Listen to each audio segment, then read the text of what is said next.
இந்த 18ஆம் அதிகாரத்தில் அவரை குறித்த ஒரு சின்ன அறிமுகம் இருக்கிறது. 17ஆம் அதிகாரத்திலையும் இவர் அறிமுகப்படுத்தப்படுகிறார். இருந்தாலும் நான் 18ஆம் அதிகாரத்திலிருந்து இவரை நான் உங்களுக்கு கற்றுக் கொடுக்க விரும்புகிறேன். இந்த மனிதனை குறித்து நீங்கள் நிதானிச்சிருப்பீங்கன்னு நினைக்கிறேன்.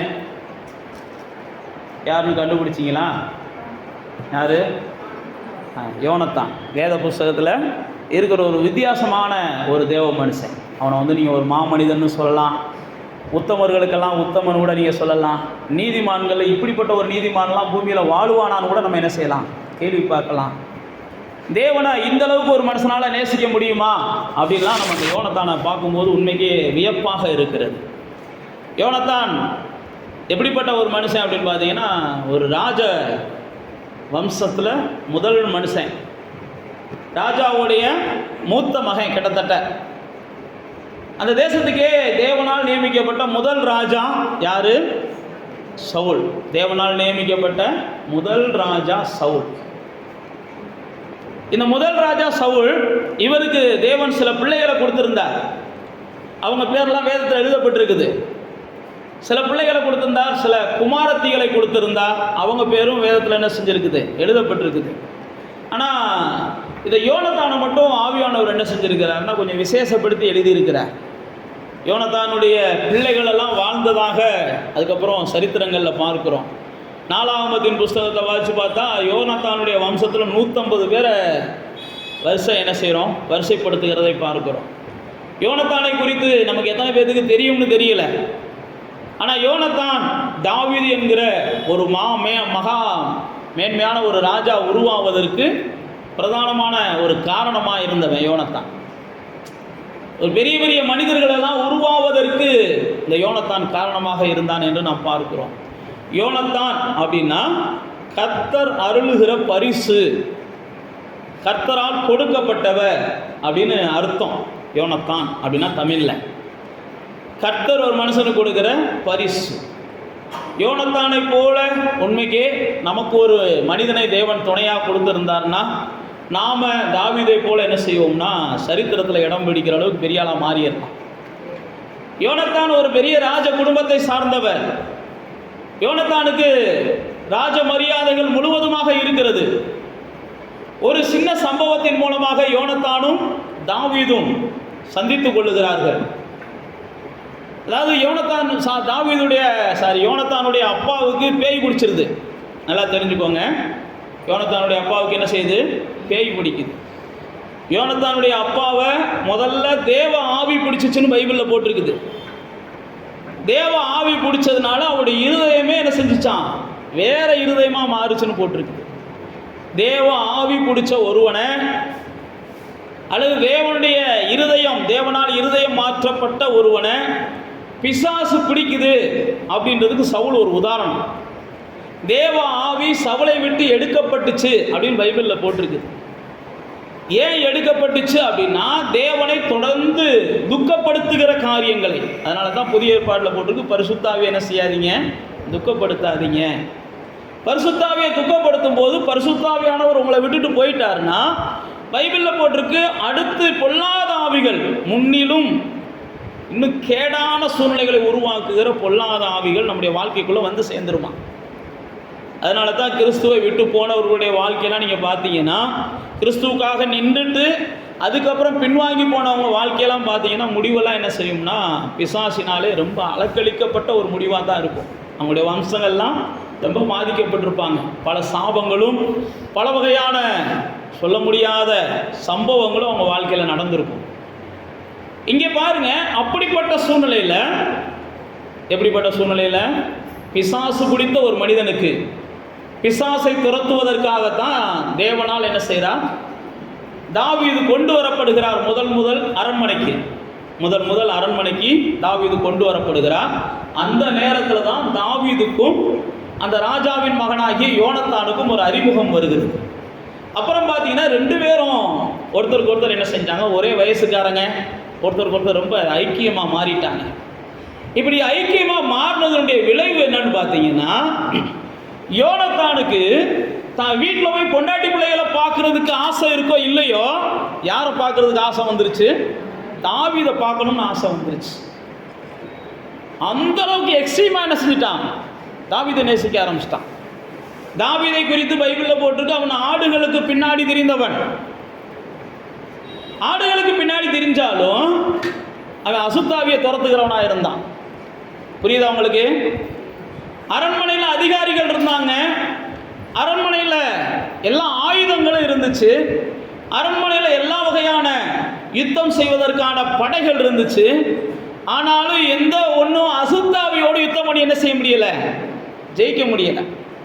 நல்லா தெரிந்து கொள்ளுங்க, அசுத்தாவியோடு யுத்தம் பண்ணி ஜெயிப்பதற்கு வேதம் நமக்கு கற்றுக் கொடுக்கிறது. எந்த மந்திரமும் கிடையாது, எந்த தந்திரமும் கிடையாது, எந்த வகையான ஆயுதங்களும் பிரயோகித்தாலும் அது வீணாத்தான் போகும்.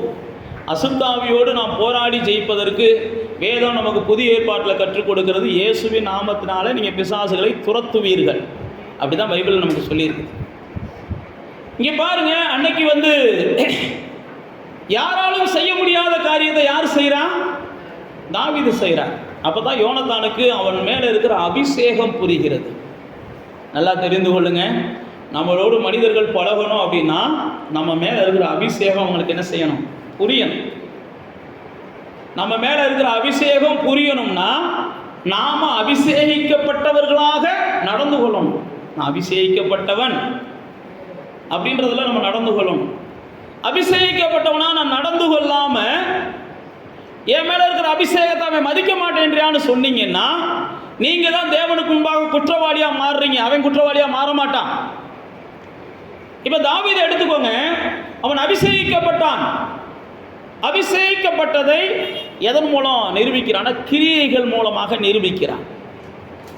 சிலருக்கு அபிஷேகிக்கப்பட்டுட்டோம், ஆவியானவர் நமக்குள்ள இருக்கிறார், ரட்சிக்கப்பட்டுட்டோம், ஆனால் கிரியைகள் மூலமாக நம்முடைய ரட்சிப்பை காண்பிக்க முடியலை, நம்முடைய மனம் திரும்புதலை காமிக்க முடியலை, நம்முடைய வாழ்வில் ஏற்பட்ட மாற்றங்களை காமிக்க முடியலை.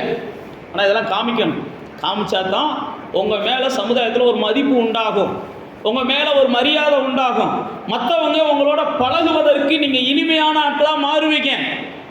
கிரியை மூலமாக காண்பிக்கப்படாத எந்த ஒரு இதுவுமே பைபிளில் போட்டிருக்கு, அது செத்ததுன்னு போட்டிருக்குது.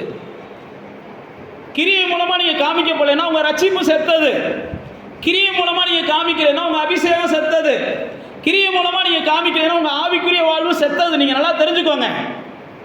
அதனால தான் இயேசு சொல்லும்போது சொல்றாரு, பாவியாக இருக்கிறவன் பாவியை நேசிக்கிறான்.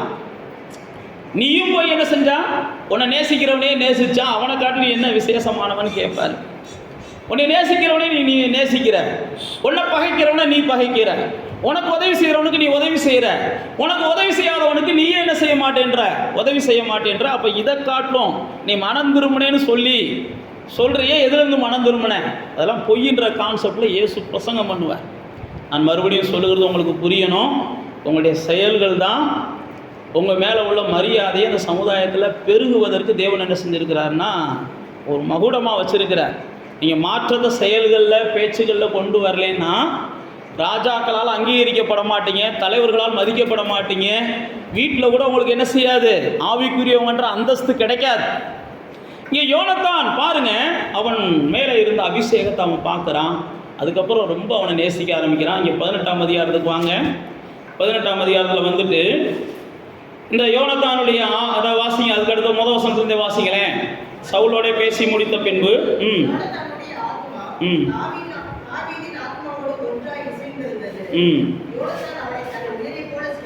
பாருங்க, உயிரை போல சிநேகித்தான் அப்படின்னு போட்டிருக்குது. அடுத்து 3ஆம் வசனத்தை வாசிங்க.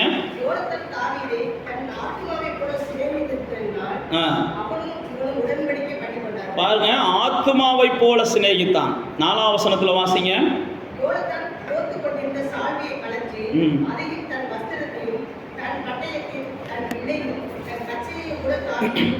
பாருங்க, இப்படி எல்லாவற்றையும் தான் உயிரை போல யோனத்தான் தாவீதை என்ன செஞ்சான், நேசிச்சான். தன்னுடைய ஆயுதங்களை கூட தாவீதுக்கு கொடுத்தான், தன் வஸ்திரங்களை தாவீதுக்கு கொடுத்தான். இதை யோனத்தான், நான் தான் சொன்னேன் பாருங்க, ஒரு மகா மேன்மையான ஒரு மனுஷன். யோனத்தானை குறித்து நம்ம தியானிச்சோம்னா உண்மைக்கே நாமெல்லாம் அப்படிப்பட்ட ஒரு இடத்துக்கு போக முடியுமான்னு நம்ம வாஞ்சிக்கணும். அந்த அளவுக்கு ஒரு இனிமையான ஒரு தியானம் இந்த யோனத்தானை குறித்த தியானம். இந்த யோனத்தானை குறித்து பார்க்கிறோம். அவன் தாவீதை அந்த அளவுக்கு ஏன் நேசிச்சான்? அதான் நான் மறுபடியும் சொல்லுகிறேன். தாவீதை அவன் நேசிப்பதற்கு முழுக்க முழுக்க காரணம் அவன் மேலே இருந்த அபிஷேகம், அவனுக்குள்ள இருந்த ஆண்டவர். இது ரெண்டு தான் காரணம் ஒழிய வேற எந்த காரணமும் கிடையாது. அவனும் ஒரே ஜாதிக்காரங்க கிடையாது, ஒரே கோத்திரத்துக்காரங்கெல்லாம் கிடையாது, ஒரே இனத்துக்காரங்கெல்லாம் கிடையாது. தாவீது என்ன கோத்திரம்? யூதா கோத்திரம். யோனத்தான் என்ன கோத்திரம்? பெஞ்சமின் கோத்திரம். நம்ம ஊரில் ஜாதிகள் மாதிரி அங்கே கோத்திரங்கள் 12 கோத்திரங்கள் இருந்துச்சு. அதெல்லாம் வேற டாபிக். இந்த 12 கோத்திரத்துலேயும் தேவன் ஒன்றும் பெரிய அழிச்சினாலாம் யாரையும் வைக்கல, எல்லாத்தையும் சமமாக தான் வச்சுருந்தாரு. ஆனால் தேவன் என்ன செஞ்சார்னா அவங்களுக்கு இருக்கிற அந்த நிலப்பகுதிகள் இன்னொரு கோத்திரத்துக்கு போயிடக்கூடாதுன்றதுக்காக அங்கங்கே சம்மந்தம் முடிச்சுக்கோங்கடான்னாரு. அதனால் அந்தந்த ஜாதியில் சம்மந்தம் முடிக்கிறதுக்கு நாம் யாரும் விரோதிகள்லாம் கிடையாது. ஆனால் எந்த ஜாதியும் உயர்வாகவோ தாழ்வாகவோ மட்டும் நம்ம என்ன செய்யக்கூடாது, பார்க்கக்கூடாது. எல்லாருமே கிறிஸ்துவின் ரத்தத்தினால் நம்ம என்ன செய்ய மாட்டோம், ஆமாம், தோன்றி இருக்கிற ஜனங்கள். அதில் மட்டும் நமக்கு ஒரு தெளிவு இருக்கணும். இவங்க 2 பேர் வேற வேற கோத்திரத்தை சார்ந்தவங்க. ஆனால் தாவீதை இவன் நேசித்ததற்கு முதல் காரணம் அவன் மேல் இருந்த அபிஷேகமும் அவனுக்குள்ள இருந்த ஆண்டவரும் தான் முதல் காரணம். அப்போ தேவ பிள்ளைகளே, இந்த யோனத்தான் அபிஷேகிக்கப்பட்ட மனிதர்களுக்கு அவன் என்ன செஞ்சானா எப்பயுமே அடங்கி இருக்கிறதற்கு தன்னை ஒப்பு கொடுத்தான். இவன் யாரு? ராஜாவுடைய குமாரன். இவன் ராஜாவுடைய குமாரன், அடுத்த பட்டத்து இளவரசன் இந்த யோனத்தான். ஆனால் யோனத்தானுக்கு தெரியும், நான் ராஜாவுடைய குமாரனாக இருந்தாலும் அபிஷேகம் பெற்றவனுக்கு முன்னாடி நான் சின்ன ஆளு. அபிஷேகம் பெற்றவனுக்கு முன்னாடி நான் சின்ன ஆளு. ஆண்டவரை ஆராதிக்கிற மனிதர்களுக்கு முன்பாக நான் சின்ன ஆளு. ஆண்டவரோடு கூட உறவாடுகிறவர்களுக்கு முன்பாக நான் சின்ன ஆளுன்னு யோனத்தான் அன்னைக்கே புரிஞ்சிருந்தான். நீங்க எல்லாம் தெரிந்து கொள்ளுங்க. நான் தான் சொன்ன பாருங்க, அபிஷேகம் பெற்ற நான், ஆண்டவரோடு கூட வாழுகிற நான், ஆண்டவரை ஏற்றுக்கொண்ட நான் மேலானவன் என்று சொல்லி நீங்க மேலான சுபாவங்களை வெளிப்படுத்த ஆரம்பிச்சீங்கன்னா தான் உலகத்தில் இருக்கிற உயர்ந்தவங்க எல்லாம் தங்களை உங்களை காட்டிலும் கீழானவர்களாக என்ன நினைப்பாங்க. நீங்க என்ன செய்யணும்? உங்களுடைய சுபாவங்களை செயல்களில் காமிக்கணும். இந்த தாவீது அப்படிதான் காமிச்சான். நீங்க அதுக்கு அடுத்த அதிகாரங்களில் வாசிச்சு பார்த்தீங்கன்னா தாவீது வியக்கத்தக்கவையெல்லாம் செய்வான், யாரும் செய்யாததெல்லாம் செய்வான். தாவீதுடைய தியானமே வேற. நம்ம இன்னைக்கு யோனத்தானை குறித்து நம்ம தியானிக்கிறோம். இந்த யோனத்தான் யாரும் செய்யாததெல்லாம் செய்யறான். அவன் தன்னுடைய ராஜவம்ச வஸ்திரத்தை அவனுக்கு எடுத்து கொடுக்கிறான். அதுக்கு ஒரே ஒரு காரணம் நான் தான் சொன்ன பாருங்க, அவன் மேல இருந்த அபிஷேகம். அசுத்தாவிகள் ஓடுகிறது. அபிஷேகம் எனக்குள்ள இருந்துச்சுன்னா, ஆண்டவர் எனக்குள்ள இருந்தாருன்னா, நான் என்ன செய்ய மாட்டேன், அசுத்தாவிகளுக்கு பயப்பட மாட்டேன், மந்திரவாதங்களுக்கு பயப்பட மாட்டேன், நான் நட்சத்திரங்களை பார்க்கலையேன்னு பயப்பட மாட்டேன், ஜாதகங்களை பார்த்துட்டு போகலையேன்னு பயப்பட மாட்டேன். நல்லா தெரிந்து கொள்ளுங்க. அந்த பயமெல்லாம் இருந்துச்சுன்னா ஆண்டவர் நமக்குள்ள என்ன செய்யலை, வாழ்வதற்கு நம்ம இடம் கொடுக்கலன்னு அர்த்தம். ஆண்டவர் நமக்குள்ள வாழ்வதற்கு நம்ம இடம் கொடுத்துருந்தோம் அப்படின்னா இந்த பயம்லாம் நமக்குள்ள இருக்காது. அசுத்த ஆவிகள் தேவன் வாழ்வதற்கு இடம் கொடுத்தவர்களை கண்டு அது என்ன செய்து மிரண்டு ஓடுகிறது. அசுத்தாவி சொல்லுது, பவுலையும் தெரியும் இயேசுவையும் தெரியும்னு பைபிளில் 19ஆம் அதிகாரம் அப்போஸ்தலர் நடவடிக்கைகளில் சொல்லுது.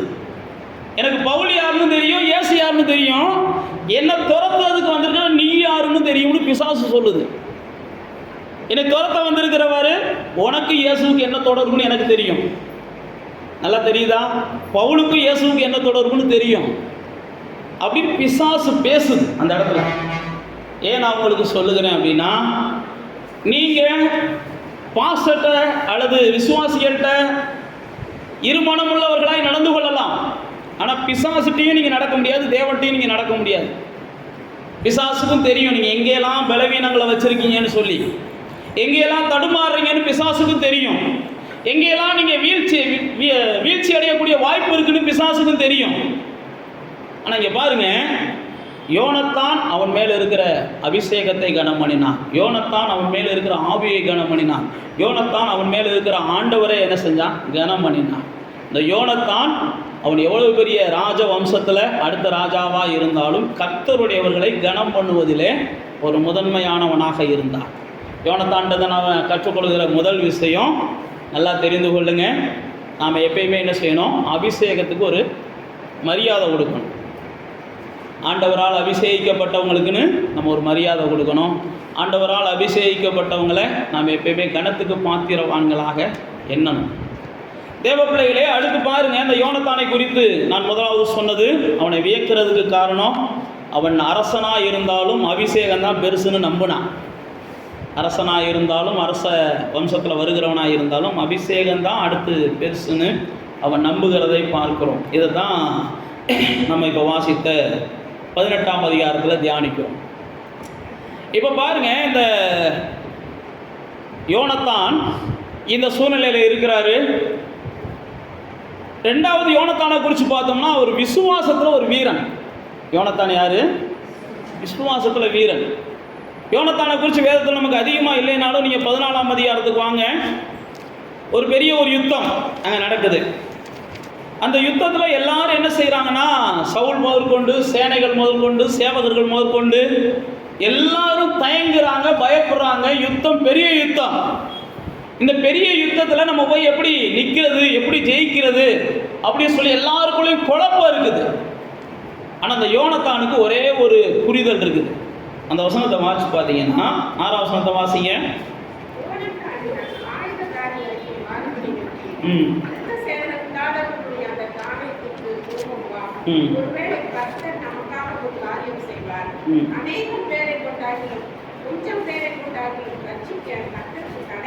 பாருங்க, தனக்கு முன்னாடி எவ்வளோ பெரிய கூட்டம் இருந்துட்டு போகட்டும், தனக்கு முன்னாடி இருக்கிற ஆட்கள் எவ்வளோ பெரிய ஆட்களாகவும் இருந்துட்டு போகட்டும், நான் சொன்ன பாருங்க, சின்ன ஆளாக இருந்தாலும் அவன் அபிஷேகம் பெற்றவன், அவன் எனக்கு மேலானவன் அப்படின்னு இந்த ராஜா சொல்கிறான். ராஜாவுடைய மகன் சொல்கிறான். அதே நேரத்தில் அவன் பெரிய ஆளாக இருந்தாலும் அவனுக்கு அபிஷேகம் கிடையாது, ஆண்டவருடைய உறவு கிடையாது, விருத்த சாதனம் கிடையாது. அவன் சின்ன ஆளுன்னு இவன் என்ன செய்கிறான், அடுத்து பார்க்க ஆரம்பிக்கிறான். விசுவாசம் உள்ளவர்கள் எப்பயுமே என்ன செய்வாங்க, தேவனை உடையவர்களையும் தேவனை இல்லாதவர்களையும் வேற வேற மாதிரி பார்ப்பாங்க. தேவனை உடையவர்களை பார்க்கிறது வேற பார்வை, தேவன் இல்லாதவர்களை பார்க்கிறது வேற பார்வை. இதில் யோனத்தானுடைய பார்வை பாருங்க. அவன் விசுவாசத்தில் எப்படிப்பட்ட வீரனாக இருக்கிறான்னா, கர்த்தருக்கு கொஞ்சம் பேரை கொன்றாகிலும் அநேகரை கொண்டாகிலும் ரட்சிக்கிறது அவருக்கு என்ன செஞ்சதில்லை, பெரிய விஷயம் இல்லை. அதனால் வா போவோம். பாருங்க, சேனைகள்லாம் பயந்து கொண்டு இருக்கிறது, ராஜாக்கள் பயந்து கொண்டு இருக்கிறாங்க, சேவகர்கள் பயந்து கொண்டு இருக்கிறாங்க. இந்த தனி ஆளாக யோனத்தான் என்ன செய்கிறான், செயல்பட விரும்புகிறான். தனியாளா வா போவோம். தன் ஆயுததாரியை, தனக்கு துணையாக இருந்தவனை ஒருவனை மட்டும் கூப்பிடுறான். ஏன் கூப்பிட்றான்னா, அவனுக்கு தெரியும் நம்ம செயல்பட ஆரம்பிச்சிட்டோம்னா எதிரிகளை சேதப்படுத்துறது யாரு, கர்த்தர். எதிரிகளை கர்த்தர் தான் சேதப்படுத்துவார், நம்ம சேதப்படுத்தலாம் முடியாது. நம்ம 2 பேர் தான் போகிறோம், அங்கே மக்கள் ஆயிரக்கணக்கான மக்கள் இருக்கான். 2 பேராலெல்லாம் ஆயிரக்கணக்கான மக்களை வெட்டி வீழ்த்த முடியாது. ஆனால் நம்ம எழுப்பி போனோம்னா கர்த்தர் என்ன செய்வார், வானத்திலேருந்து எனத்தையாவது செய்வார். அப்படி தான் எழுப்பி போனாங்க. இங்கே வேதத்தில் அந்த அதிகாரங்களை வாசித்து பார்த்தீங்கன்னா, வானத்திலேருந்து கர்த்தர் என்ன செஞ்சார்னா, யுத்தம் பண்ணுவதற்கு அங்கேருந்து பல வகையான ஆயுதங்களை அனுப்பினார் அப்படின்னு 15ஆம் வசனத்தை வாசிங்க.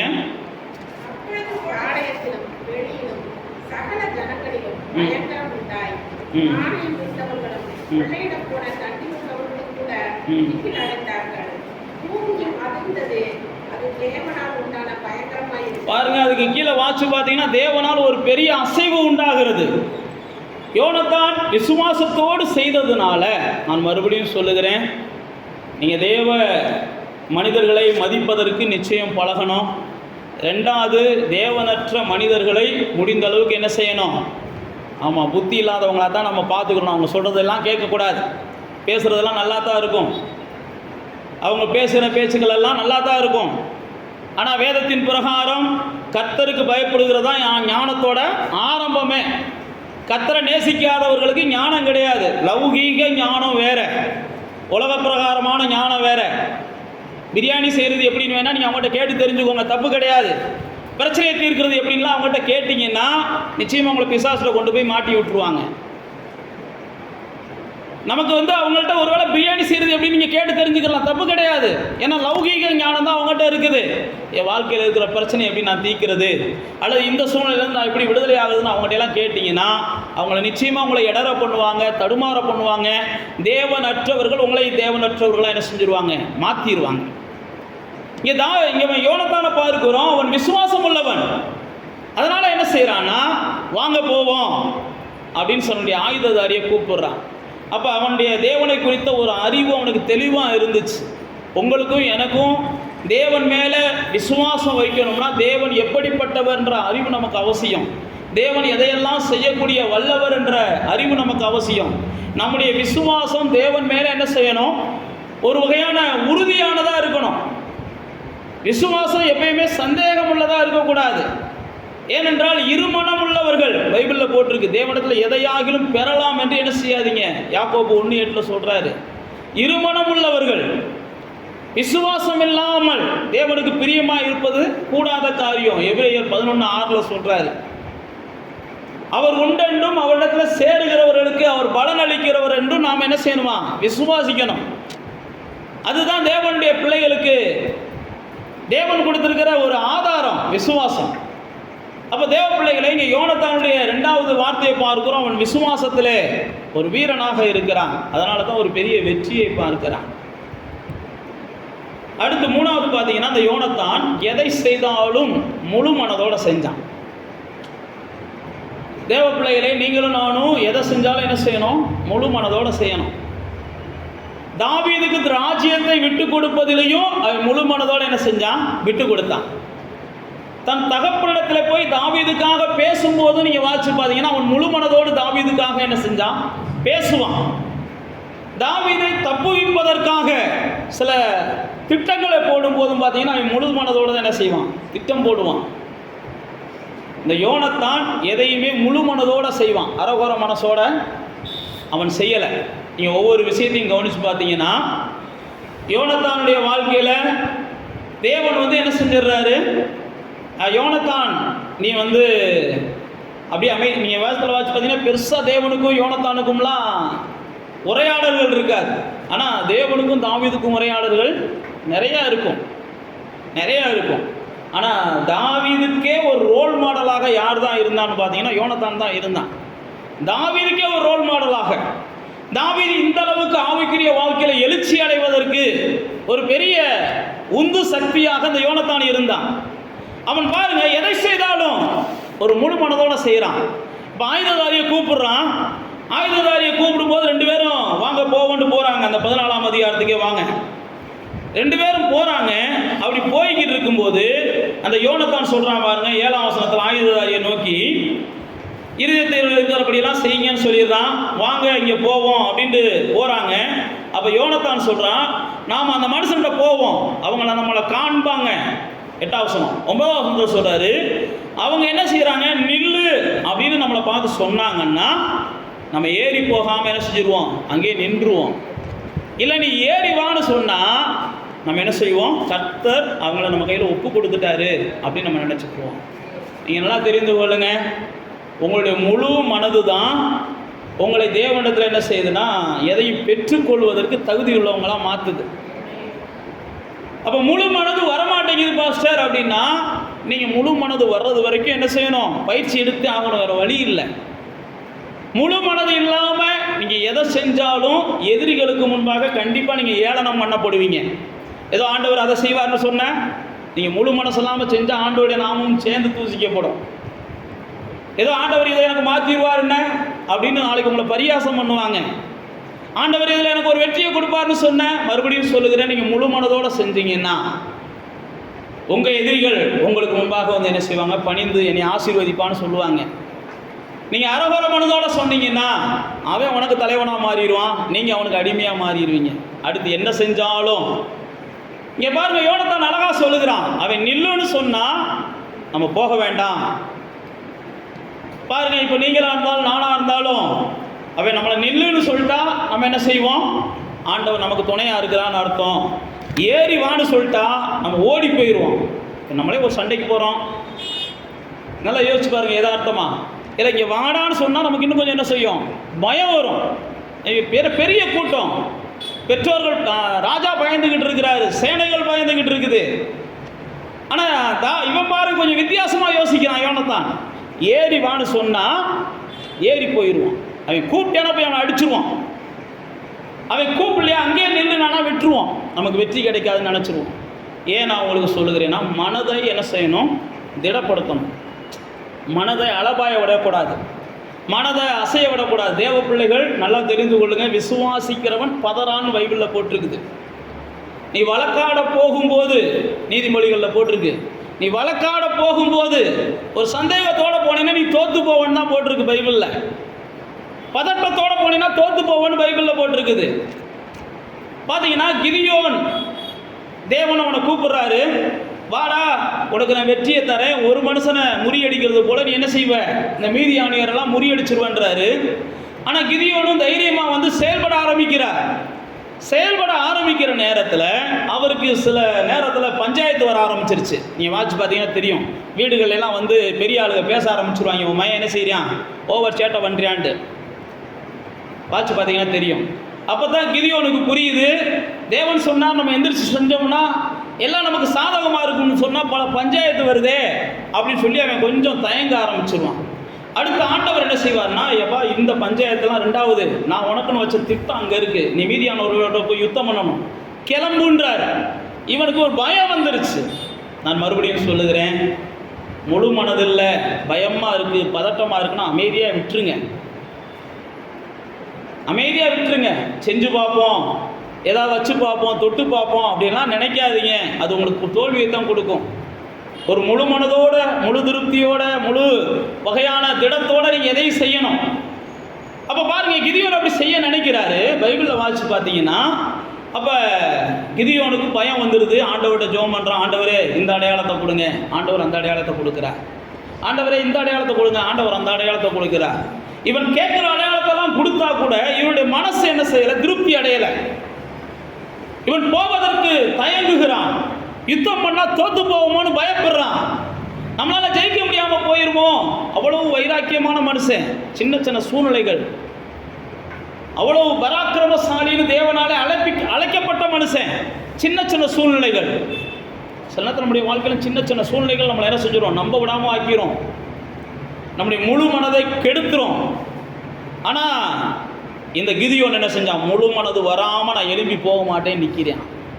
முழு மனது வராமல் அந்த மீதியான் மேலே நான் கை வைக்க மாட்டேன்னு நிற்கிறான். முழு மனது வராமல் அந்த தேசத்துக்குள்ளே நான் கடந்து போக மாட்டேன்னு நிற்கிறான்.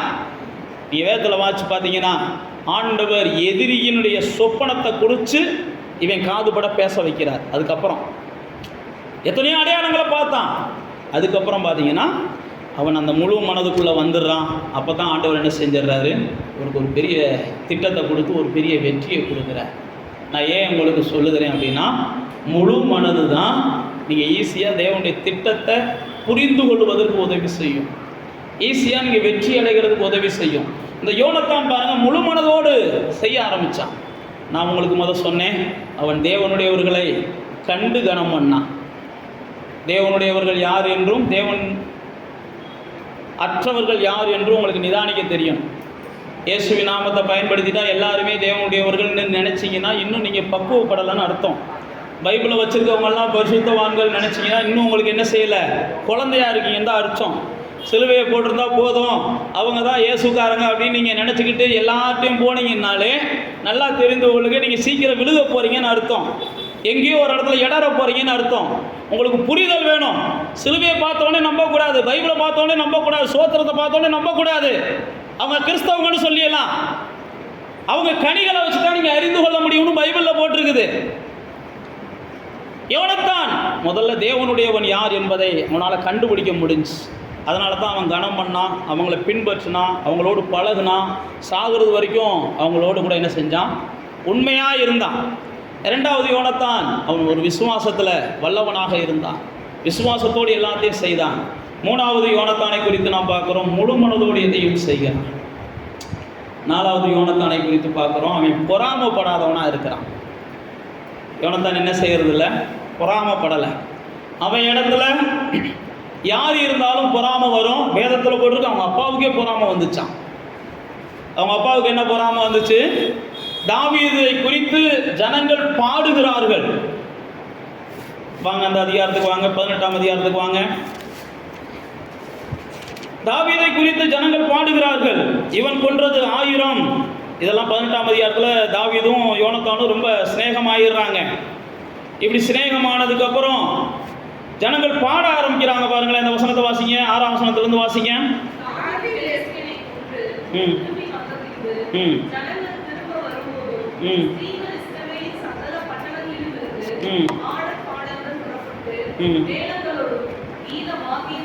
சந்தோஷமாய் ராஜாவாகிய சவுலுக்கு எதிர்கொண்டு வந்தார்கள்.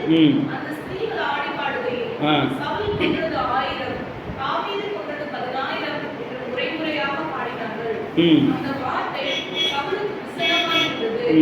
அவன் மிகுந்த எரிச்சல் அடைந்து, தாவீதுக்கு 10,000 எனக்கோ 1000 கொடுத்தார்கள், இன்னும் ராஜாங்கம் மாத்திரம் அவனுக்கு குறைவாய் இருக்கிறது என்று சொல்லி அந்நாள் முதற்கொண்டு சவுல் தாவீதை காய்மகராமாய் பார்த்தார். பாருங்க, எரிச்சல் பொறாமை யாருக்கு வந்திருக்கு? யோனத்தானுடைய அப்பாவுக்கு வந்திருக்கு. சில நேரத்தில் அப்பாவை பார்த்து பிள்ளைகள் வளர்றாங்க, அம்மாவை பார்த்து பிள்ளைகள் வளர்றாங்க அப்படின்னா நல்லா தெரிந்து கொள்ளுங்க, அது ஆவிக்குரிய குடும்பத்துக்கு அழகு கிடையாது. ஆவிக்குரிய குடும்பத்துக்கு அது அழகு கிடையாது. ஒரு ஆவிக்குரிய மனுஷனுக்கு அதுக்கு அழகு கிடையாது.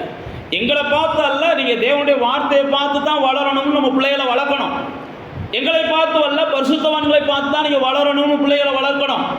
நம்ம கோவப்படுறது மாதிரியே, நம்ம எரிச்சல் அடைகிறது மாதிரியே, நம்ம பொறாமப்படுறது மாதிரியே நம்முடைய பிள்ளைகளையும் நம்ம உருவாக்கிடக்கூடாது. இங்கே பாருங்க, தாவீதை குறித்து யோனத்தானை குறித்து பார்க்கிறோம். அவங்க அப்பா மோசமான ஆளு, அவங்க அப்பா பொறாமை உள்ள ஆளு, அவங்க அப்பா எரிச்சலான ஆளு, அவங்க அப்பாவால் ஏற்றுக்கொள்ள முடியல. அதுக்கு அடுத்த வசனங்களில் வாசிச்சு பார்த்தீங்கன்னா அவங்க அப்பா கொலை செய்வதற்கு கூட என்ன செய்கிறாரு? துணிஞ்ச ஆளு. யார? தாவீதை. ஆனால் இது எல்லாத்துக்கும் யார் உடன்படலை? யோனத்தான் உடன்படவே இல்லை. யோனத்தான் எப்படியாவது தாவீதை என்ன செய்யணும்? காப்பாற்றணும். அது மட்டுமல்ல, எப்படியாவது தாவீதை ராஜாவாக்கணும். இதெல்லாம் உலகத்தில் நீங்கள் எங்கேயாவது கேள்விப்பட முடியுமானா? எங்கேயுமே கேள்விப்பட முடியாது. ராஜாவுடைய மகன் தான் வீட்டுக்கு வந்திருக்கிற ஒரு வேலைக்காரனை ராஜாவாக்க முயற்சி பண்ணுகிறான். அதுதான் யோனத்தானை குறித்து சொல்கிறேன். ஒரு பெரிய மாமனுஷன், யாராலையும் அதை ஏற்றுக்கிறவே முடியாது. நானாக இருந்தாலும் ஏற்றுக்கிற முடியாது, நீங்களாக இருந்தாலும் ஏற்றுக்கிற முடியாது.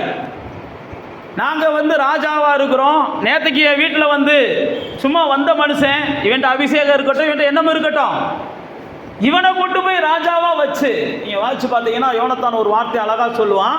நீ ராஜாவாக இருக்கும்போது நான் உனக்கு கீழே 2வது ஆளாக என்ன செய்கிறேன்? இருக்க விரும்புகிறேன். யோனத்தானை போல அந்த மனப்பான்மை, தன்னிலும் திறமையுள்ளவர்களை மதிக்கிறான், தன்னிலும் அழகானவர்களை மதிக்கிறான், தன்னிலும் அறிவுள்ளவர்களை மதிக்கிறான், தன்னிலும் தேவனோடு கூட அதிகமாக பழகிறவர்களை அவன் மதிக்கிறான். தேவன் அவர்களுக்கு கொடுத்திருக்கிற வரங்களை மதிக்கிறான், தேவன் அவர்களுக்கு கொடுத்திருக்கிற வாக்குத்தத்தங்களை மதிக்கிறான். யோனத்தான்ட்ட நம்ம கற்றுக்கொள்ளுகிறோம். பெரிய ஆளு அவன் என்ன செய்கிறான்? நீ எனக்கு என்ன காட்டிலும் பெரிய ஆளாக வருவேன்றியான், நான் உனக்கு கீழே வருவேன்றான். இந்த யோனத்தானுக்குள்ளே பொறாமையே இல்லை. யோனத்தானுக்குள்ளே பொறாமையெல்லாம் இல்லை. அவனுக்கு தெரிஞ்சதெல்லாம் ஒன்று, தேவனுடைய வார்த்தை இவனுக்கு கொடுக்கப்பட்டிருக்குது, தேவனுடைய வாக்குத்தத்தம் இவனுக்கு கொடுக்கப்பட்டிருக்குது. இவன் என்னிலும் மேலானவன் என்பதை அன்னைக்கு என்ன செஞ்சான்? யோனத்தான் ஏற்றுக்கொண்டான். மாம்ச பிரகாரமாக பார்த்தோம்னா யார் தான் மேலான ஆளு? தாவீதை காட்டிலும் யோனத்தான் தான் மேலான ஆளு. மாம்ச பிரகாரமாக பார்த்தா இவன் ஆடு மேய்க்கிறவன், அவன் அரசனுடைய மகன். இவன் ஆடு மேய்க்கிறவன், இவனுடைய அரசனுடைய மகன். இவனை காட்டிலும் அவன் தான் மேலான ஆளு.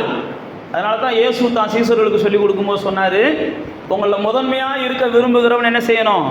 நீ எல்லா வகையிலையும் தன்னை பணிவிடைக்காரனாக மாற்றிக்கிறணும், நீ கீழானவனாக மாற்றிக்கிறணும். நீ எஜமானனாக இருக்க விரும்பினேன்னா முதல்ல என்ன செய்யணும்? வேலைக்காரனாக மாறணும். நீ எந்த அளவுக்கு உன்னை தாழ்த்துகிறாயோ அந்த அளவுக்கு நீ உயர்த்தப்படுவ. நீ எந்த அளவுக்கு உன்னை உயர்த்துகிறாயோ அந்த அளவுக்கு நீ என்ன செய்வ? தாழ்த்தப்படுவ. இயேசு சொன்னது. உன்னை நீ உயர்த்தக்கூடாது, இயேசு சொன்னது தான் எல்லாமே. அதனால தான் நீதிமொழிகளில் சொல்லும்போது சொல்லுது, உங்கள் நாவு அல்ல பிறனுடைய நாவு தான் உங்களை என்ன செய்யணும்? புகழணும் அப்படின்னு சொல்லுது. கொரிந்தியருக்கு பவுல் சொல்லும்போது சொல்கிறான், மனுஷனால் புகழப்படுகிறவன்லாம் உத்தமனே கிடையாது, கர்த்தரால் புகழப்படுகிறவன் தான் யார்? உத்தமன்றான். இயேசு சொல்லும்போது சொல்கிறாரு, மனுஷர்கள் தங்களை புகழ வேண்டும் என்று விரும்பி எதையாவது நீ செஞ்சால் உனக்கு ஐயோன்றாரு. இயேசு சொல்கிறாரு, மனிதர்கள் தன்னை புகழணும்னு ஒரு மனுஷன் நினைச்சிட்டாலே நல்லா தெரிஞ்சுக்கோங்க, அவன் எங்கேயோ ஆபத்தில் மாட்ட போகிறான். இன்னைக்கு அநேக ஆபத்துக்கள் வருகிறதுக்கு காரணமே என்னன்னா, மனிதர்கள் ஈஸியாக என்ன செய்கிறாங்கன்னா வஞ்சிக்கிறதுக்காக தான் புகழ்கிறாங்க, ஏமாத்துறதுக்காக தான் புகழ்கிறாங்க, உங்களை மோசம் பண்ணுறதுக்கு தான் புகழ்கிறாங்க. இன்னைக்கு கள்ள உறவுகள் பெருகிறதுக்கெல்லாம் இதுதான் காரணம். ஒரு வாட்டி ஃபோனில் கேட்ட உடனே என்ன செஞ்சிடறாங்க? உங்கள் குரல் சூப்பராக இருக்கேன்னு சொல்லியாச்சுன்னா முடிஞ்சு போச்சு. இது வரைக்கும் என் வீட்டில் கூட எவனுமே என் குரல் நல்லா இருக்குன்னு சொன்னது இல்லைன்றாங்க. இதெல்லாம் நம்ம கேள்விப்படுறோம் அங்கங்கே. ஏன் நான் உங்களுக்கு சொல்லுகிறேன்னா, புகழ்ச்சியை விரும்புகிறவன் நிச்சயமாக இகழ்ச்சியை ஒரு நாள் பார்ப்பாங்க. புகழ்ச்சியை விரும்புகிறவர்கள் நிச்சயமாக ஒரு நாள் அசிங்கப்படுவாங்க. அதனால தான் வேதத்தில் பார்க்குறோம், இந்த சவுல் காய்மகாரம் கொண்டதுக்கு என்ன காரணம்னா, என்னையை காட்டிலும் இந்த ஜனங்கள் என்ன செய்கிறாங்க, அவனை புகழ்கிறாங்க.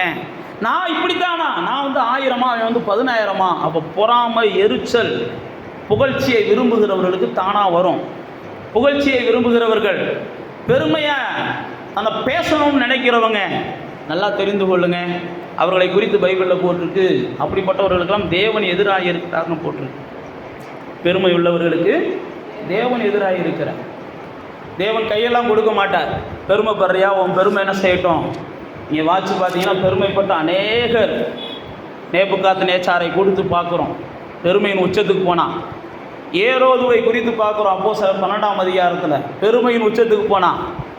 அவனுடைய வார்த்தை தேவனுடைய வார்த்தையை போல இருந்துச்சுன்னு ஜனங்கள்லாம் சொன்னாங்களாம். தேவன் அவன் மகிமைப்படுத்தாதனால தேவதூதன் அவனை அடித்து போட்டானா, புழுத்து செத்து போனான்னு பைபிளில் போட்டிருக்குது. இதெல்லாம் பைபிளில் போட்டிருக்கிறது தான். அப்போ பெருமை, புகழ்ச்சி இந்த யோனத்தான் வாழ்க்கையில் பார்க்குறோம். அவன் என்ன செஞ்சான், பச்சை பிள்ளையாக இருக்கிறான், அவன் மேலே வாக்குத்தத்தம் இருக்குது, நீ தான் என்ன செய்யணும், ராஜாவாக இருக்கணும், நான் உனக்கு கீழே வருவேன். அப்போ தாவீது சொல்கிறான், உங்கள் அப்பா என்னை கொல்ல பார்க்குறான், என்னத்துக்கு எங்கள் அப்பா என்ன உன்னை கொல்ல பார்க்குறான், அப்படிலாம் நடக்காது, அப்படிலாம் எங்கள் அப்பா செய்ய மாட்டார். நீங்கள் வேதத்தில் வாசித்து பார்த்தீங்கன்னா தாவீதுக்காக போய் யோனத்தான் என்ன செய்வார்னா, அவங்க அப்பாட்ட பேசுவார். அவங்க அப்பாட்ட பேசினோடனே அவங்க அப்பாவுக்கு கோவம் வந்துடும். கோவம் வந்தோடனே, ஏண்டா அவன்தான் ராஜாவாக வரப்போகிறான், நீங்கள்லாம் அவ்வளோதான சாக போகிறீங்க, அதனால் அவனை நான் கொன்னே ஆவண்டான்னு சொல்லி அவனை குறித்து கெட்ட வார்த்தைகள்லாம் பேச ஆரம்பிச்சிடறான். யார்? சவுல். பைபிளில் போட்டிருக்கு, யோனத்தானை திட்டினது யோனத்தானுக்கு வருத்தமாக தெரியலை, யோனத்தானை என்னென்னமோ பேசுறது யோனத்தானுக்கு வருத்தமா தெரியலை. ஆனால் தாவீதை குறித்து பேசினது யோனத்தானுக்கு என்ன செஞ்சான், ரொம்ப வருத்தமாக இருந்துச்சான். நீங்கள் நல்லா தெரிந்து கொள்ளுங்க, சவுல் தாவீதை கொலை செய்வதற்காக நிறைய ஆசைகளை உண்டாக்கினான்னு பைபிளில் போட்டிருக்கு. அந்த 18ஆம் அதிகாரத்தில் நீங்கள் வாட்சி பார்த்தீங்கன்னா தெரியும், நிறைய ஆசைகளை உருவாக்குறான். இங்கே வரை ராஜாவுக்கு என்ன செய்யும், மருமகன் ஆகிறதுக்கு சம்மதி. தன் மகள் தாவீதை விரும்புனா அப்படின்றதுக்காக என்ன செஞ்சானா, சவுல் சந்தோஷப்பட்டான்னு பைபிளில் போட்டிருக்கு. சவுல் யாரு? ராஜா. தாவீது யாரு? ஒரு சேவகன். அந்த நேரத்தில் ஒரு சேவகனை நல்லா யோசிச்சு பாருங்க. ஒரு முதலமைச்சருடைய மக ஒரு அவங்க வீட்டில் இருக்கிற பியூனை நேசிக்கிறாங்கன்னு வச்சுக்கிருவோம், எந்த முதலமைச்சராக சந்தோஷப்படுவாங்களா? ஆனால் சவுல் சந்தோஷப்பட்டாருன்னு பைபிளில் போட்டிருக்கு. ஏன் சந்தோஷப்பட்டாராம்? இதை வச்சே இவனை கொல்லலாம்டான்னு சந்தோஷப்பட்டாராம். புரியுதா உங்களுக்கு? பெரிய இடத்துலேருந்து சில ஆஃபர்லாம் வருதுன்னு சொல்லி என்ன செஞ்சிடாதீங்க, தலையை நேர கொண்டு போய் கொடுத்துடாதீங்க. அந்த ஆஃபரெல்லாம் எப்போ உங்கள் கழுத்தை அறுக்கும்னு தெரியாது. அப்படித்தான் கழுத்தை அறுக்கிறதுக்கு தான் அந்த ஆஃபர்லாம் கொடுக்கப்பட்டுச்சு. நீங்கள் வாட்சி பார்த்தீங்கன்னா தெரியும், இதெல்லாம் வேதத்தில் இருக்கிற நமக்கு இருக்கிற எச்சரிக்கைகள் தான். ஏதோ பெரிய இடத்துலேருந்து நமக்கு ஆஃபர் வருதுப்பா அப்படின்ட்டு போயிட்டீங்கன்னா நாளைக்கு நிச்சயமாக நீங்கள் என்ன செய்வீங்க, அழுதுகிட்டு தான் வாழ்நாளெல்லாம் உட்காந்துருப்பீங்க. ஆனால் தாவீது என்ன சொல்கிறான், ஐயோ அவருக்கு மருமகன் ஆகிறதுக்கு நான் ஏமாத்துறோம். தாவீது சொன்னதை வாட்சி பார்த்தீங்கன்னா தெரியும், எப்போ ராஜாவுக்கு மருமகனார் ஆகுற அளவுக்கு என்கிட்ட என்னப்பா இருக்குது, என்னையெல்லாம் விட்டுருங்கடான்றியான். அப்போ தாவீதை இன்னும் கொஞ்சம் என்ன செய்கிறாங்க, அப்படியே டென்ஷன் ஆக்குறதை காட்டிலும் அவனை கொஞ்சம் தீட்டி விடுறாங்க.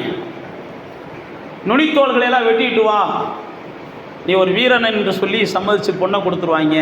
பைபிளில் வாட்சி பார்த்தீங்கன்னா அதையும் செஞ்சான் தாவீது, பொண்ணை கொடுத்தாங்க. பொண்ணை கொடுத்ததுடைய நோக்கமும் அதுவாக தான் இருந்துச்சு, எப்படியாவது இவனை கொல்லணும், இவனை எப்படியாவது கொல்லணும்.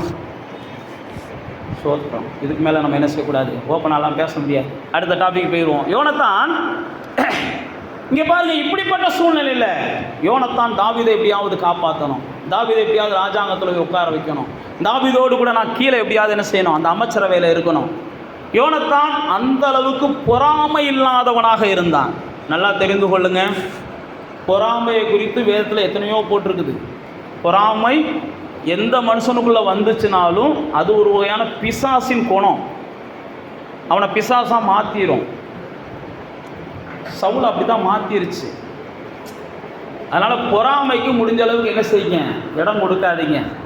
பொறாமைனா என்ன, நம்ம கூட இருக்கிறவங்க நம்மளை காட்டில் ஆசீர்வாதமாக வர்றாங்கன்னா சந்தோஷப்படுங்க, அதுதான் பொறாமைக்கு எதிரானது.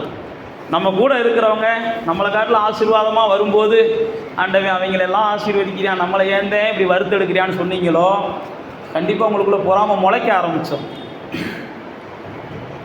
பொறாமை முளைக்க ஆரம்பிச்சிடும். கூட பிறந்தவங்களாக இருக்கட்டும், பக்கத்து வீட்டுக்காரங்களாக இருக்கட்டும், ஒருத்தவங்க நல்ல வாழ்வை பார்க்குறாங்களா, சந்தோஷப்படுங்க. பைபிள் அப்படி தான் போட்டுருக்கு, சந்தோஷப்படுகிறவர்களுடனே சேர்ந்து சந்தோஷப்படுங்க, துக்கப்படுறவங்களோட சேர்ந்து துக்கப்படுங்க, அழுகிறவங்களோட சேர்ந்து அழுங்க. யார்ட்டையும் போய் என்ன செய்யாதீங்க, சத்துரு பசியாக இருந்தால் அவனுக்கு ஆகாரத்தை கொடுங்க. இப்போ வேதத்தில் நமக்கு கற்றுக் கொடுக்கிறது, நீங்கள் என்ன செய்யணும், நம்மளை காட்டிலும் நம்ம கூட இருக்கிறவங்க, நம்ம வீட்டில் இருக்கிறவங்க, நம்ம இப்போ கூட பிறந்தவங்க நல்ல நிலைமைக்கு வராங்கன்னா சந்தோஷப்படுங்க. அதுதான் உங்களுடைய நல்ல நிலைமைக்கு தேவன் வழிகாட்டுவதற்கு வாசலாக மாறும். உங்களுடைய நல்ல நிலைமைக்கு வழிகாட்டுறதுக்கு இதைத்தான் யோனத்தான் செய்ததாக பார்க்கிறோம். இனி ஒரு காரியத்தை நான் யோனத்தான் வாழ்க்கையில் உங்களுக்கு கற்றுக் கொடுக்க விரும்புகிறேன். அவன் பொறாமை இல்லாதவனாக இருந்தான், விசுவாசத்திலே அவன் அதிகமாக இருந்தான். அடுத்து நான் சொன்னபடி ஒரு மனதையோடு கூட அவன் எதையும் செய்கிறவனாக இருந்தான். அது மாத்திரமல்ல, அந்த யோனத்தான் தேவ சித்தம் தான் முக்கியம் நம்பினான். தேவ சித்தம் தான் தகப்ப என்னமோ சொல்லட்டும், தான் ஊரில் இருக்கிறவங்க என்னமோ சொல்லட்டும், தேவ சித்தமும் தேவ சத்தமும் யோனத்தானுக்கு ரொம்ப முக்கியமாக இருந்துச்சு. தேவ சித்தம் என்ன, தேவ சத்தம் என்ன, அதை மட்டுமே அவன் கேட்க விரும்பினான். யோனத்தான் தேவ சத்தத்தையும் தேவ சித்தத்தையும் ஒருபோதும் அவன் தவற விடவே இல்லை. தாவீதை ராஜாவாக்குவதான் தேவனுடைய சித்தமாக இருக்குதா, அதுக்கு உடனே என்ன செய்வோம், கீழ்ப்படிவோம், அவ்வளோதான். தேவ சித்தம் எது, தேவ சத்தம் எதுன்றத தேவ பிள்ளைகள் யோனத்தான் மூலமாக நாம் என்ன செய்யணும், கற்றுக்கொள்ளணும். நான் தான் சொன்ன பாருங்க, யோனத்தான் ஒரு மாமனிதன், அவனுக்கு நிகராக வேதத்தில் வேறு யாரையும் பார்க்க முடியாது. நம்ம யோவான் சிங்கானகன் ஒரு வார்த்தை சொல்கிறாரு, என்ன வார்த்தை, நான் சிறுகணும் இயேசு பெருகணும் அப்படின்னு யோவான் சிங்கானகன் சொல்கிறாரு. இந்த ஒரு வார்த்தை இதுக்கு இணையான வார்த்தை நம்ம சொல்லலாம். ஆனால் அந்த இடத்துல கூட எடுத்துக்கிட்டிங்கன்னா யோவான் சிங்கானகன் அன்னைக்கு அரசாங்கத்திலேயே கூட அங்கீகரிக்கப்பட்டாள் அந்த வார்த்தையை சொல்லும்போது. யோவான் சிங்கானகன் தான் பெரிய ஆள். ஆனால் இயேசுவை குறித்த வெளிச்சம் யாருக்கு மட்டும்தான் இருந்துச்சு, யோவான் சிங்கானகனுக்கு மட்டும்தான் இருந்துச்சு. வேறு யாருக்கு இயேசுவை குறித்த வெளிச்சம் அந்த நாட்களில் இல்லை. ஆனால் யோவான் சிங்கானகன் சொல்கிறான், அவர் தான் என்ன செய்யணும், பெருகணும், நான் சிறுகணும். அப்படி தான் யோவான் சிங்கானகன் இந்த இதோட ஒப்பிட்டு பார்த்தோம்னா புதிய ஏற்பாட்டில் அந்த ஒரு மனுஷனை நம்ம என்ன செய்யலாம். அதனால தான் ஸ்திரீகளிடத்தில் பிறந்தவர்களே யோவான் சிங்கானகனை பார்க்கலும் பெரியவன் யாருமே இல்லைன்னு இயேசு சொல்கிறத பார்க்குறோம். இதே இது இவன் செத்ததுக்கப்புறம் தாவீது 2 சாமுவேலில் சொல்லுவார், ஸ்திரீகளின் சிநேகத்தை பார்க்கிலும் உன் சிநேகம் எனக்கு என்ன செஞ்சிச்சு, ஆமாம் அதிகமாக இருந்துச்சும்ப. இவனை குறித்து சொல்லும்போது, இவனை குறித்து தாவீது சொல்லும்போது பார்த்தீங்கன்னா அவன் பெரிய வீரன் பாரு, பெரிய சாதுரியவான் பாரு, நீ சாமர்த்தியசாலிம்பாரு. நீங்கள் 2 சாமுவேலை வீட்டில் போய் வாசிப்பாங்க. அவன் செத்ததுக்கப்புறம் அவன் அழுவான், சிங்கத்தை காட்டிலும் வேகமான, அந்தளவுக்கு தைரியமான ஆள் அப்படின்லாம் யோனத்தானை குறித்து போட்டிருக்கோம்.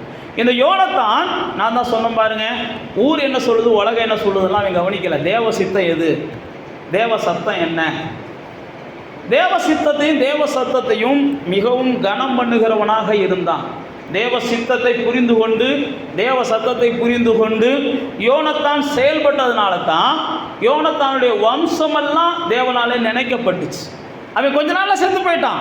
யோனத்தான் ரொம்ப நாள்லாம் வாழலை. யோனத்தானுடைய மரணமும் உண்மைக்கு நல்ல மரணம்லாம் கிடையாது, பரிதாபமான மரணம், தற்கொலை மாதிரி தான் யோனத்தானுடைய மரணம். நல்ல மரணம்லாம் கிடையாது, வெட்டப்பட்டு தான் செத்தாரு. யோனத்தானுடைய வம்சத்தில் அதுக்கப்புறம் பார்த்தீங்கன்னா மகன் கீழே விழுந்து முடமான மகன் தான் இருந்தார் தாவீது ராஜ்யத்துக்கு வர்றதுக்கு முன்னாடி. யோனத்தானுடைய அடுத்தடுத்த நகர்வுகளை பார்த்தா உண்மைக்கே பரிதாபமான நகர்வுகள். அதுக்கு என்ன காரணம்னு நம்ம வேதத்தில் ஆராய்ச்சி பண்ணி பார்த்தா அதுலேயும் ஆவியானவர் எழுதி வச்சிருக்கிறார்.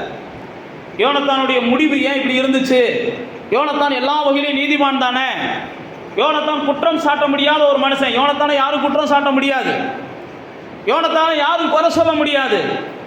அவன் தேவ சத்தத்தை கேட்டான்ற ஒரே காரணத்துக்காக தான் அவங்க அப்பா என்ன செஞ்சாங்க, அவனை பகைச்சாங்க. ஆனால் மறுபடியும் சொல்லுகிறேன், இவன் கடைசி வரைக்கும் அவங்க அப்பாவை பகைக்கவே இல்லை. நீ வேதத்தில் வாசித்து பார்த்தீங்கன்னா தெரியும், கடைசி வரைக்கும் அவங்க அப்பாவை என்ன செய்யலை, பகைக்கவே இல்லை. கடைசி வரைக்கும் அவங்க அப்பாவை அவன் விடவே இல்லை. கடைசி வரைக்கும் சாகும்போது கூட அவங்க அப்பாவோட சேர்ந்து தான் என்ன செய்கிறான், செத்தான். வேற ஆளாக இருந்தால் அன்னைக்கே என்ன செஞ்சுட்டு போயிருப்பாங்க, அவங்க அப்பனை தூக்கி போட்டு போயிருப்பாங்க.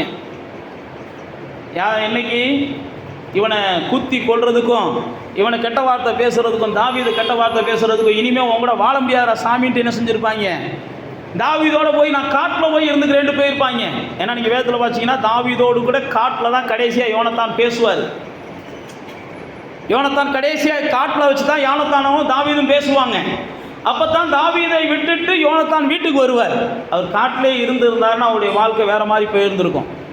யோவாப் மாதிரி ஒரு பிரதானமான தளபதியாக என்ன செஞ்சுருப்பான், மாறி இருப்பான். யோவாப் அன்னைக்கு காட்டில் தாவீது இருந்த மனிதர்களில் முக்கியமான மனிதன் அந்த யோவாப்.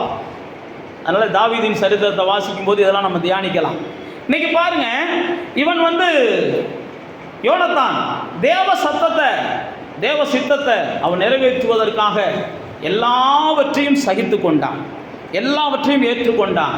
தன்னுடைய தகப்பன் திட்டும் போது கூட அதை பொறுத்து கொண்டான். தகப்பனுக்கு தேவ சத்தம் தெரியல, தகப்பனுக்கு தேவ சித்தம் தெரியல. நான் மறுபடியும் சொல்லுகிறேன், தேவ சத்தம் தெரியல, தேவ சித்தம் தெரியல அப்படின்னு சொல்லியெல்லாம் நம்ம வீடுகளை புறக்கணிக்கக்கூடாது. அவங்க அப்படி தான் இருப்பாங்க. அவங்க தேவனோடு இன்னும் என்ன செய்யலை, பழக ஆரம்பிக்கலை. அல்லது நம்ம சவுலை போல தேவனோடு பழகுனவங்க தேவனுடைய பழக்கத்தை விட்டுட்டாங்க. சவுல் தேவனோடு பழகுனவன் தேவனுடைய பழக்கத்தை விட்டுட்டான்.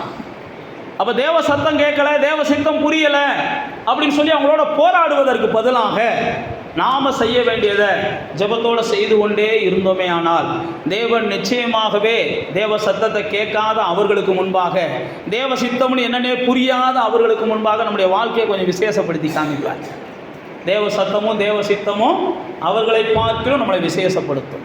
இந்த யோனத்தான் பாருங்க, தகப்பன் என்ன சொன்னாலும் பரவாயில்ல, சமுதாயம் என்ன சொன்னாலும் பரவாயில்ல, தேவ சத்தம் தேவ சித்தம் அந்த தாவீதுக்கு தான் அப்படின்னு சொல்லி எல்லாவற்றையும் தாவீது கையிலே ஒப்படைப்பதற்கும், தாவீதை பாதுகாப்பதற்கும், தாவீதை பராமரிப்பதற்கும், தாவீதுக்கு வழிகாட்டுவதற்கும் எல்லா வகையிலும் இந்த யோனத்தான் தன்னை விட்டு கொடுத்ததை பார்க்கிறோம். இந்த யோனத்தானுடைய வாழ்க்கையில தேவ சத்தம் முதன்மையாக இருந்தது என்று நாம் பார்க்கிறோம். தேவ சத்தத்துக்கு தான் அவன் முழுவதுமாக இடம் கொடுத்தான். நீ வேதத்தை வாசித்து பார்த்தீங்கன்னா தாவீதுகிட்ட ஒரு விண்ணப்பம் வைப்பான், என் குடும்பத்தை மட்டும் நீ என்ன செஞ்சிரு, கைவிட்டுறாதப்பாங்க. என் குடும்பத்தை மட்டும் என்ன செஞ்சிடாத, கைவிட்டுறாத.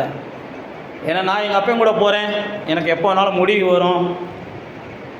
எங்கள் அப்பாவை நான் விட்டுட்டுலாம் வர முடியாது, எப்போ வேணாலும் என் முடிவு பரிதாபமாக இருக்கும். ஆனால் என் குடும்பத்தை நீ தான் என்ன செய்யணும், நீ ராஜாவை வரப்போகிறேன், நான் ராஜாவை வரப்போகிறதில்ல, நான் வாழ்வேனான்னு கூட தெரியாது, என்னுடைய முடிவு எப்படி இருக்குன்னு தெரியாது, நான் ஆசைப்பட்றேன் உன் அமைச்சரவையில் நானும் ஒரு ஆளாக இருக்கணும்னு சொல்லி. ஆனால் என்ன முடிவு வந்தாலும் நீங்கள் வாட்சி பார்த்தீங்கன்னா சொல்லுவான், என்ன செய், என் குடும்பத்தை காப்பாற்று, என் பிள்ளைகளை காப்பாற்று, என் வம்சத்தை பாதுகாத்துக்கோ. அதுக்கப்புறம் தான் அவனுடைய வம்சத்தின் மேலே என்ன செய்யும், தாவீதுடைய கண்கள் போகும். இப்போ நான் உங்களுக்கு சொல்லிக் கொடுக்க விரும்புகிறது ஒன்று தான், நீங்களும் நானும் நம்முடைய வம்சத்தை எப்பயுமே தேவனுடைய சமூகத்தில் வச்சு ஜெபம் பண்ணணும். தாவீதுகிட்ட வச்சு யார் ஜெபம் பண்ணா, யோனத்தான் ஜெபம் பண்ணான். அந்த யோனத்தானின் ஜெபத்துக்கு தாவீது என்ன செஞ்சான்னா உண்மையுள்ளவனாக இருந்தான். நீங்களும் நானும் நம்முடைய வம்சம் நல்லா இருக்கணும் அப்படின்னா தேவ சமூகத்தில் இந்த யோனத்தானை போல விண்ணப்பம் பண்ணணும். ஆண்டவரே, என் பிள்ளைகள் என்ன செஞ்சுக்கோங்க, நீங்கள் பாதுகாத்துக்கோங்கப்பா, வாலிப பிள்ளைகளாக இருக்கிறாங்க நீங்கள் பாதுகாத்துக்கோங்க, சிறு பிள்ளைகளாக இருக்கிறாங்க பாதுகாத்துக்கோங்க. நேற்றுக்கு நீ சொல்லாம் கேள்விப்பட்டிருப்பீங்க, 10 வயசு பொண்ணு பக்கத்து வீட்டு பையன், இதெல்லாம் உங்களுக்கு தெரியாத ஒன்றும் இல்லை. பக்கத்து வீட்டுக்காரங்க தான், வாங்க சாக்லேட் வாங்கிட்டு போகிறோம், 10 வயசு பொண்ணு தான். டிவி மீடியாக்கள்லாம் அந்த 2 நாளாக தான் ஓடிக்கிட்டு இருக்கு. இன்றைக்கி உலகம் அப்படிப்பட்ட உலகம். நீங்களும் நானும் பக்கத்து வீட்டுக்காரங்களாம் நம்ப முடியலை, எதிர்த்து வீட்டுக்காரங்களாம் நம்ப முடியலை, அடுத்த ஒரு வீட்டு வரைக்கும் போயிட்டு ஒரு ரூம்னு யாரையும் நம்பியெல்லாம் இன்றைக்கி கொடுத்துட்டு போக முடியலை. அந்தளவுக்கு இன்றைக்கி மிருகமாக மக்கள் மாறிட்டாங்க, பிசாசாக மக்கள் மாறிட்டாங்க. கொஞ்சம் கூட என்ன கிடையாது, ஈவு இறக்கம், மனிதாபிமானம், மனச்சாட்சியே இன்றைக்கி இல்லை. எல்லாம் தெரிந்து கொள்ளுங்கள், தேவ பிள்ளைகள் இன்னும் நம்ம என்ன செய்ய வேண்டியிருக்கு, ஆமாம் ஞானத்தோடு தான் நடக்க வேண்டியிருக்கு. இப்போ பாருங்க, இந்த யோனத்தான் ஜெபித்ததை போல நம்ம பிள்ளைகளுக்காக நம்ம ஜெபிக்க வேண்டி இருக்குது. ஆண்டவரே, என் பிள்ளைகள் வரும்போதும் நீங்கள் பாதுகாத்துக்கோங்க, போதும் பாதுகாத்துக்கோங்க. எங்கள் பிள்ளைகள் பழகும்போது நல்லவங்களோட பழகணும், பாதுகாத்துக்கோங்க. கெட்டவங்களோட பழகினா கூட அவங்களுக்கு தீமை வந்துடக்கூடாது, பாதுகாத்துக்கோங்க. யோபு தன்னுடைய பிள்ளைகளுக்காக வேண்டுதல் பண்ணினான்னு பைபிளில் போட்டிருக்குது. நீங்களும் நானும் நம்முடைய பிள்ளைகளுக்காக அந்த யோனத்தான் தாவீதிடத்தில் வேண்டுதல் பண்ணதை போல நம்முடைய பேர பிள்ளைகளுக்காக யோனத்தான் தாவீதிடத்தில் வேண்டுதல் பண்ணதை போல வேண்டுதல் பண்ணினோமே ஆனால் நிச்சயமாக நினைத்து கொள்ளுங்கள், தாவீது ராஜாவாக வந்தவுடனே யோனத்தானின் நிமித்தம் நான் தயவு காண்பிக்கத்தக்கவன் யாராவது இருக்கிறாங்களா அப்படின்னு கேட்குறான். அப்போ பைபிளில் போட்டிருக்கு, தாவீது ராஜாவாக வந்த உடனே யோனத்தான் குடும்பத்தை அழிச்சிருவான், சவுலோட குடும்பத்தை அழிச்சிருவான். ஏன்னா இதுதான் நடைமுறை.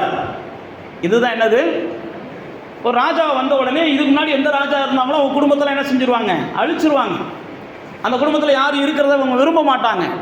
இதுதான் நடைமுறை. அப்படித்தான் யோனத்தானுடைய சகோதரி யோனத்தானுடைய மகள் நினைத்து கொண்டு தன்னுடைய தம்பியை தூக்கிக்கிட்டு ஓடுறாங்க. ஓடுற இடத்துல விழுந்து தம்பியுடைய கால் என்ன செஞ்சிருது, முடமா போயிடுது. அப்படி தான் பைபிளில் போட்டிருக்கு. சில நேரத்தில் தேவ பிள்ளைகளாகிய நானும் நீங்களும் எடுக்கிற சின்ன சின்ன தவறான முடிவுகள், தவறான புரிதல்கள், நம்ம யார்கிட்ட எச்சரிக்கையாக இருக்கணுமோ அவங்ககிட்ட எச்சரிக்கையாக இருக்காமல், யார்கிட்ட எச்சரிக்கையாக இருக்கக்கூடாதோ அவங்ககிட்ட ரொம்ப எச்சரிக்கையாக இருப்போம். தாவீதை குறித்து பயந்தார்கள். தாவீதுக்கும் யோனத்தானுக்கும் இருக்கிற நட்பு அவங்க குடும்பத்துக்கு தெரியும். தாவீதுக்கும் யோனத்தானுக்கும் இருக்கிற உறவு அந்த குடும்பத்துக்கு தெரியும். தாவீது எந்த காரணத்தை கொண்டு யோனத்தானுடைய குடும்பத்துக்கு என்ன செய்ய மாட்டான், தீங்கு செய்கிறாலே கிடையாது. தாவீது இது வரைக்கும் சவுலுக்கு கூட தீங்கு செய்ய வாய்ப்பு கிடைச்ச போது என்ன செய்யலை, அவன் செய்யாதவன். ஆனால் இவங்க தவறாக புரிஞ்சுக்கிட்டாங்க. அதனால தான் நான் உங்களுக்கு சொல்லுகிறேன், சில நேரத்தில் நம்ம சரியாக புரிய வேண்டியவங்களை தவறாக புரிஞ்சுக்கிறோம். தவறாக புரிய வேண்டியவங்களை நம்ம என்ன செய்கிறோம், சரியாக புரிஞ்சுக்கிட்டது மாதிரி போய் மோசம் போயிடுறோம். யார்கிட்ட நம்ம விட்டு கொடுத்து போகணுமோ அவங்ககிட்ட நம்ம கெத்த காமிக்கிறோம். யார்கிட்ட நம்ம கெத்த காமிக்கணுமோ அவங்ககிட்ட என்ன செய்கிறோம், புரியுதோ புரியலையோ நான் மறுபடியும் சொல்கிறேன், விட்டு கொடுத்து போக வேண்டியவங்ககிட்ட விட்டு கொடுத்து போயிருங்க. அவங்ககிட்ட போய் கெத்த காமிக்காதீங்க. அடித்தாலும் பிடிச்சாலும் நம்ம காலை சுற்றியே தான் வரப்போகிறாங்க. அவங்ககிட்ட போய் கெத்த காமிச்சு நம்ம என்ன செய்ய போகிறோம், நம்ம வீம்பையை வைராக்கியத்தை அவங்ககிட்டலாம் காமிக்க வேண்டாம் ஆள்கிட்ட என்ன செய்வோம், நம்ம காமிப்போம். கர்த்தருடைய பிள்ளைகளுக்கு கொஞ்சமாவது என்ன செய்யணும், தெளிவு வேணும். தன்னுடைய பலத்தெல்லாம் நம்ம வீணாக்கக்கூடாது. தேவ பிள்ளைகளாகி நாம் இங்கே பார்க்கிறோம், யோனத்தான் பிள்ளைகள் தவறான முடிவெடுத்து பாதிக்கப்பட்டுறாங்க. ஆனால் யோனத்தான் ஏறெடுத்த அந்த விண்ணப்பத்தின் நிமித்தம் தாவீது என்ன செய்கிறான், நினைவு கூர்ந்து அந்த பாதிக்கப்பட்ட மனிதனுக்கும் ஒரு பெரிய ராஜரீக வாழ்வை அவனுக்கு பரிசாக கொடுக்கிறான். அப்போ நீங்கள் உங்கள் பிள்ளைகளுக்காக ஒழுங்காக விண்ணப்பங்களை ஏறெடுத்தீங்கன்னா நல்லா தெரிந்து கொள்ளுங்க, நீங்கள் வாழ்கிற வாழ்வை காட்டிலும் ஒரு மேலான வாழ்வை உங்கள் பிள்ளைகள் வாழ்வாங்க. நீங்கள் ஒழுங்காக விண்ணப்பம் ஏறெடுத்தீங்கன்னா. நீங்கள் விண்ணப்பம் ஏறெடுக்கலைன்னா நான் மறுபடியும் சொல்லுகிறேன், உங்களுடைய வாழ்வை எட்டுவதற்கு உங்கள் பிள்ளைகளுக்கு கஷ்டமாக இருக்கும். நீங்கள் வாழ்கிற வாழ்க்கையை உங்களால் வாழ முடியாது. அதனால் உங்கள் பிள்ளைகளுக்காக ட்ரெஸ் எடுத்து கொடுக்குறீங்க, தப்பு கிடையாது. பிறந்தநாள் கொண்டாடுறீங்க, தப்பு கிடையாது. ஆனால் உங்கள் பிள்ளைகளுக்காக ஒவ்வொரு நாள் நீங்கள் என்ன செய்யுங்க, விண்ணப்பம் பண்ணுங்கள். ஆண்டவரே, என் பிள்ளை இன்றைக்கி பள்ளிக்கூடத்துக்கு போகுது, என் பிள்ளை இன்றைக்கி வேலைக்கு போகுது, என் பிள்ளை இன்றைக்கி இங்கே போகுது. நான் மறுபடியும் சொல்லுகிறேன், அந்த விண்ணப்பத்தை தேவன் கனம் பண்ணுவார். யோனத்தானுக்கு அந்த விண்ணப்பம் பண்ணால் அதனால தான் அவனுடைய பிள்ளையுடைய வாழ்வெல்லாம் அதுக்கப்புறம் வளர்ந்துச்சுன்னு பார்க்குறோம், அவனுடைய வம்சங்கள் வளர்ந்துச்சுன்னு பார்க்குறோம். இப்போ இந்த யோனத்தான் என்கிற மாமனிதன் அன்னோட முடியலை. அவன் இறந்தது உண்மைதான், அவனுடைய முடிவுகள் பரிதாபமாக இருந்தது உண்மைதான். அவனுடைய முடிவுகள் ஏன் பரிதாபமாக இருந்துச்சு அப்படின்னு பார்த்தீங்கன்னா, ஒரே ஒரு வார்த்தையை நான் உங்களுக்கு சொல்லி முடிக்கிறேன். அவன் என்ன செஞ்சுருக்கணும், துன்மார்க்கருடைய ஆலோசனையில் நடவாமல், பாவிகளுடைய வழியில் நில்லாமல், பரியாசக்காரர் உட்கார்ற இடத்துல உட்காராமல்னு பைபிளில் போட்டிருக்குது. அவங்க அப்போ பிசாசு பிடிச்சவன் தெரிஞ்சிச்சா, அதுக்கப்புறம் என்ன செஞ்சுருக்கணும், அமைதி அவங்க அப்பனை விட்டு ஒதுங்கியிருக்கணும். அவங்க அப்பனை விட்டு ஒதுங்கி இருந்தானா தாவீதோட அமைச்சரவையில் அவன் நிச்சயம் வேலை செஞ்சுருப்பான், உட்காந்துருப்பான். பிசாசு பிடிச்சவேன்னு தெரிஞ்சுக்கிட்டும் அவன் பேச்சுக்கெல்லாம் செவி கொடுத்து போனேன். அதுதான் நான் உங்களுக்கு சொன்னேன், பிசாசு பிடிச்சவங்க பேச்சுக்கெல்லாம் செவி கொடுக்காதீங்க, நிச்சயமாக உங்களுக்கும் என்ன செய்யும், பிசாசு அடைந்த ஆக்கினை அடைவீங்கன்றேன். பைபிளில் நமக்கு தெளிவாக போட்டிருக்கு, கர்த்தருக்குள்ளே தான் நீங்கள் என்ன செய்யணும், உங்கள் பெற்றோரு கூட கீழ்ப்படியன்னு பைபிளில் போட்டிருக்கு. கர்த்தருக்குள்ளே அப்படின்னா கர்த்தரை மீறுகிற ஆலோசனைகளை பெற்றோரே கொடுத்தாலும் தள்ளி விடணும், அவ்வளோதான். கர்த்தரை மீறுகிற ஆலோசனையை கணவனே கொடுத்தாலும் தள்ளி விடணும்.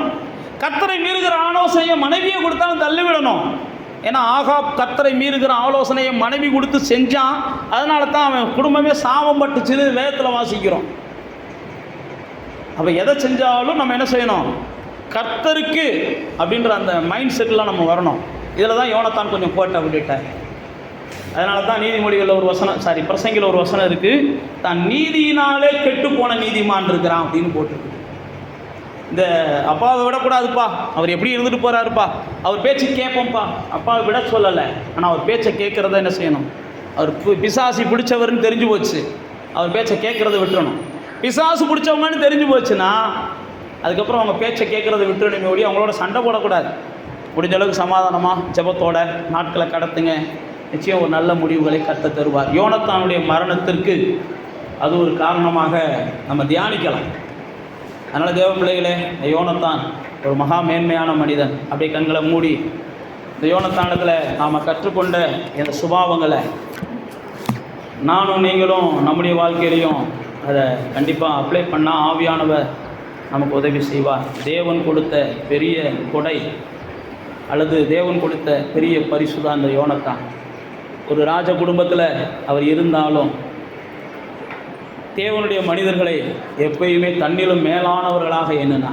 நீங்கள் எந்த அவசரத்தில் இருந்தாலும் தேவனுடைய மனிதர்களை உங்களிலும் நீங்கள் மேலானவர்களாக எண்ணும் போது தான் உங்களுடைய வாழ்க்கையில் நீங்கள் சரியாக தேவனை புரிஞ்சிருக்கீங்கன்னு அர்த்தம். தேவனுடையவர்கள் யார், தேவன் இல்லாதவர்கள் யார்ன்றதை நிதானிக்கணும். அப்போ தான் நீங்கள் சரியாக தேவனோட பழகுறீங்கன்னு அர்த்தம். தேவனோட பழகாதவங்களால் அதை நிதானிக்க முடியாது.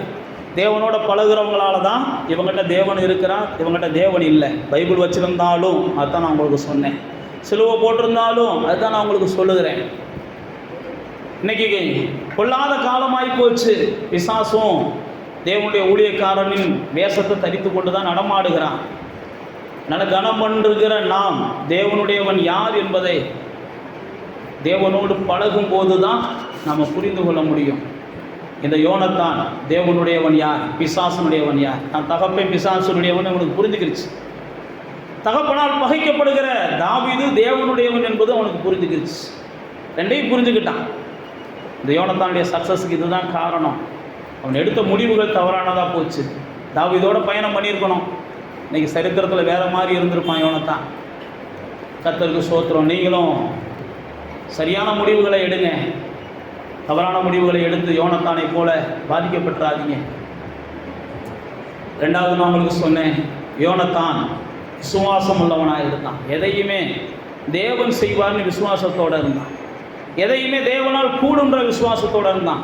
நான் ஒரு ஆளாக இருக்கலாம், நம்ம 2 ஆளாக இருக்கலாம், அல்லது நம்மகிட்ட 5 அப்பம் இருக்கலாம், நம்மகிட்ட 2 மீன் இருக்கலாம், அல்லது நம்முடைய எல்லாமே தேவைக்கு மிகுந்த வரவுக்கு மிகுந்த தேவைகள் இருக்கலாம், அல்லது நோய் இருக்கா, எது வேணாலும் இருக்கட்டும். விசுவாசத்தில் உறுதியாக இருங்க. விசுவாசத்தில் உறுதியாக இருங்க. விசுவாசிங்கன்னா நிச்சயமாக நீங்கள் வித்தியாசமான மாற்றங்களை பார்ப்பீங்க. மூணாவது, இந்த யோனத்தான் வாழ்க்கையில் நம்ம தியானிக்கும் போது நான் உங்களுக்கு சொன்னேன், விசுவாசத்தில் மட்டுமல்ல, அவன் எல்லா வகையிலையும் பொறாமை இல்லாதவனாக இருந்தான். அவன் பொறாமைக்கு இடம் கொடுக்கல.